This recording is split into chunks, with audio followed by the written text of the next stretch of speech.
ወይዘሮ ዛራ ደሞዝ ስላልወሰድሽ አሁንም እልክልሽ ይሆናል። እኔ ደሞዜ ገንዘብ አይደለም ቤተሰባዊነት ነው። አመሰግናለሁ። ሰላማችሁ ይብዛ።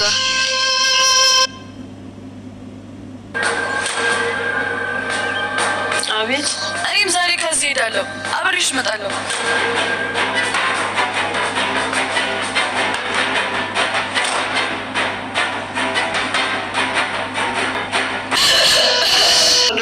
ማመን አልቻልኩም። ተይ እናቴ፣ ተናዶ እንጂ አቶ ሀብለን እንደዚህ አይነት ሰው እንዳልሆነ ታውቂያለሽ።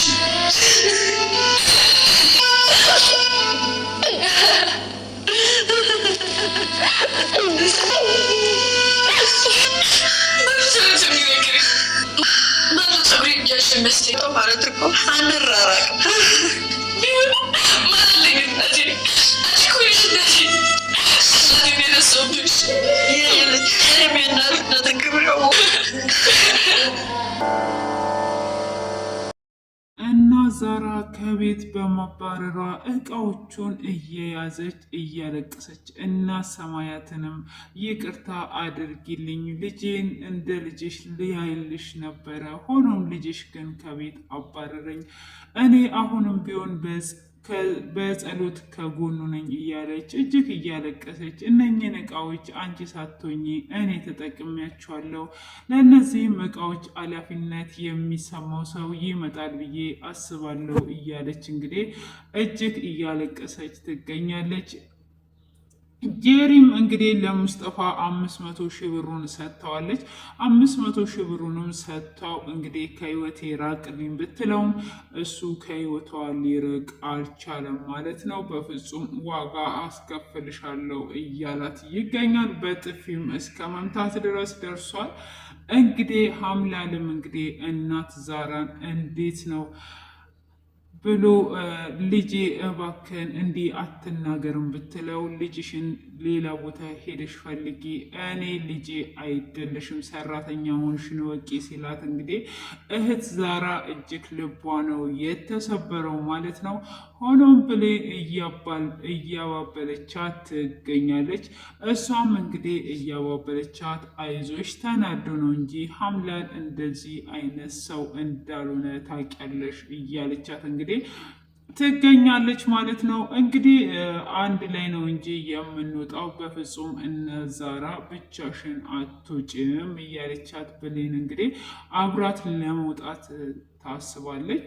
እንግዲህ ብሌን እዚህ ጋር ከቤት መውጣት የለባትም፣ እናት ዛራም ከቤት መውጣት የለባትም። እንግዲህ ቢጫ ጸጉሯ ያልሆነ ነገር አድርጓ እኔ ወንድሜ ልጅ እንዴት እንደዚህ ትጫወትብኛለች? እኔ የእናትህን ትኮኝ ልቀመጥ እንጂ እንደዚህ አለመታዘዝ አትችልም እያለች እንግዲህ የእሷን ክፋት ብቻ እያመነታች ትገኛለች። ሆኖም እንግዲህ ሀምላልም አክስቴ እንደዚህ መከፋት የለብሽም፣ ለእናት ዛራም ሆነ ዋጋዋን ሰጥቻታለሁ፣ ከዚህ ቤት ትሄዳለች፣ አንቺ እንድትከፊብኝ በፍጹም አልፈልግም፣ አንቺ ማለት ለእኔ እናቴ ነሽ ብሎ ይላታል። እሷም እንግዲህ እንዴት እንደዚህ ይፈጠራል በማለት ሁሉም አዝኖ ይገኛል ማለት ነው። ሆኖም እንግዲህ እናት ዛራ እኔ ልጁ ብሆን ኖሮ ወልጄው ቢሆን ኖሮ እንደዚህ አይነት ቃላት ላይጠቀም ይችል ነበረ፣ ያልወለዱትን ልጅ ልጄ ነው ብሎ መጥራት አይቻልም በማለት እንግዲህ እጅግ በጣም ብታዝንም ብሌን ግን አሁን ላይ ተሳስቶና ስሜታዊ ሆኖ ነው እያለች ትገኛለች። ሆኖም እንግዲህ ቃልም ብሌንን ሊደፍራት ወደ ክፍል ገብቶም ነበረ። እንግዲህ ብሌንን ሊደፍራት ወደ ውስጥ ከገባ በኋላ አይቷት ተመኝቷት ብቻ ወጥቷል። እሷም እንግዲህ እኔ ክፍል ማን ነው የገባው በማለት እናት ዛራንም ጠይቋት ነበረ። ሆኖም እንግዲህ እሷም ከዚህ ቤት እንዳትወጪ እኔ ማነውስ አባብሎ የሚያስተኛኝ በማለት እናት እናት ዛራን እጅግ በጣም ስትለምናት ነበር። ይሄ ሁሉ ነገር የተከሰተው በጄሪ የተነሳ ነው። ጄሪ እንግዲህ ጓደኛሞች እንሁንና እች ቢጫ ጸጉሯን እናስበቅላት በማለት እናት ዛራም እንግዲህ በመስማማት እች ቢጫ ጸጉሯን ያናድዷታል። በዛ የተነሳ ነው ሁሉም ነገር የተዘበራረቀው። ሆኖም እንግዲህ ውድ ቤተሰብ ብሌን ከቤት መውጣት አለባት። ብሌን ከቤት መውጣት የለባትም። እንግዲህ ጄሪ 500,000 ብሩን ስትቀበል 500 ብሩን ለምንድን ነው እኔን ያልጠየቅሽኝ ብሎ ሲላት እንግዲህ 500,000 ብር ለወጪ እንግዲህ እየሰጡ ይገኛሉ። የኢትዮጵያኖች ማለት ነው። እንግዲህ ዲያስፖራዎች ብቻ ናቸው እንዴ እያለን ማለት ነው። እንግዲህ ለምን እኔን አልጠየቅሽም ብሎ ሲላት እንዳይከፋ በማለት ነው ቃልን የላኩት በማለት እንግዲህ ቃል አሳምኖላት ከሰጣት በኋላ ምን ልታደርጊ ነው ይሄንን ብር? እኔ እኮ ግዴታ አለብኝ የኔ ልጅ በሆድሽ እስከተሸከምሽ ድረስ ብሎ ይላታል። ጄሪም እንግዲህ አንዳንድ ነገር የምገዛበት እቃዎች አሉ፣ መውጫም ያስፈልገኛል፣ ስወጣ ባዶ እጄን ለዛ ነው በማለትም ስትጠይቀው አረ ምንም ችግር የለውም ብሎ ይላታል። ቃልም እንግዲህ በዚህ በመደሰት አመሰግናለሁ ብላ ትለዋለች። እንግዲህ ጄሪ የተሸከመችው በሆዷ ውስጥ የሙስጠፋ ልጅ ነው። እንግዲህ አምናን አምሮ ተቀብሎ እንግዲህ ብሩን እያወጣ ይገኛል። ጄሪ እንግዲህ አሁን ላይ ነገሮች ሁሉ እየበላሹባታል። ሙስጠፋ እንግዲህ ማን ነው በማለት እቺ ቢጫ ጸጉሯ እንግዲህ እቺ ሰውዬ ማን ነው በማለት ስትጠይቅ በፍጹም ይሄ ሰው እንግዳ አይደለም፣ ስለዚህ ማን ነው እያለች እያጣራች ሳለ ጄሪና ሙስጠፋ እየተከራከሩ ትሰማለች። አሁን ላይ እባክህን ከህይወቴ ውጣልኝ፣ ይሄው የምትፈልገውን ገንዘብን ሰጥቻለሁ በማለትም ስትል አንቺ ሀምላልን ወደሹ ሳይሆን ገንዘቡን ወደሽ ነው ብሎ ይላታል። እኔ ገንዘቡን ወድጄ ሳይሆን እሱን ነው የወደድኩት። ደግሞም እንበል እንጂ ሁሉም ሰው ገንዘብ ይወዳል። ገንዘብ የማይወድ ሰው የለም። አንተም ቢሆን ይኸው በገንዘብ ነው እያስፈራራኸኝ ያለው። ስለዚህ ሁላችንም ገንዘብ ወዳጅ ነን በማለት እንግዲህ ትናገረዋለች ማለት ነው። እሱም ቢሆንም አንቺን በፍጹም አልለቅሽም፣ እንደዚህ አፍሽን ደግሞ እኔ ላይ ልትከፍቺ ማን ፈቀደልሽ? በማለትም እንግዲህ አንድ ጥፊ ሰጥታታለ ጄሪ። ጄሪንም እንግዲህ ሲመታት የተመለከተችዋ ቢጫ ጸጉሯ እንዴት ሊመታት ቻለ? ይሄ ነገር ምን እየተፈጠረ ነው ያለው? ትልቅ ችግር አለ ማለት ነው በማለት እንግዲህ ትሄዳለች። ስትሄድም ከተመለከተችው አንተ ምንድን ነው እሱ እንደዚህ የምታደርገው ብላ ትለዋለች።